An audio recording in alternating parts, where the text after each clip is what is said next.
காஞ்சிபுரம் மாவட்டம் உத்திரமேரூர் அருகே அழுகிய நிலையில் 3 இளைஞர்களின் சடலம் ஏரியில் இருந்து மீட்கப்பட்ட சம்பவம் பரபரப்பை ஏற்படுத்தியுள்ளது.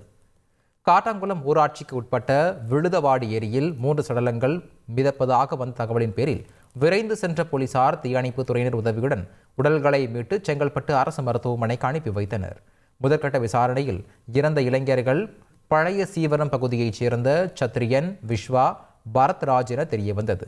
3 பேரும் கடந்த ஞாயிற்றுக்கிழமை காணாமல் போன நிலையில் சாலவாக்கம் போலீசில் புகார் அளிக்கப்பட்டுள்ளது. இந்நிலையில் விழுதவாடி ஏரியில் சடலமாக மீட்கப்பட்டுள்ள மூவரும் குளிக்க வந்து நீச்சல் தெரியாமல் உயிரிழந்தார்களா அல்லது வேறு ஏதேனும் காரணமா என்ற கோணத்தில் போலீசார் விசாரணை நடத்தி வருகின்றனர். கடலூரில் தனியார் வங்கி ஊழியர் விஜய் பிரதாப் என்பவரை ஒரு பெட்ரோல் பங்கில் சில இளைஞர்கள் கண்மூடித்தனமாக தாக்கியதால் படுகாயமடைந்து கடலூர் அரசு மருத்துவமனையில் சிகிச்சை பெற்று வருகிறார்.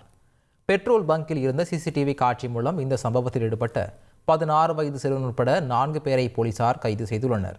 3 பிரிவுகளில் வழக்கு பதிவு செய்து விசாரணை மேற்கொண்டுள்ளனர்.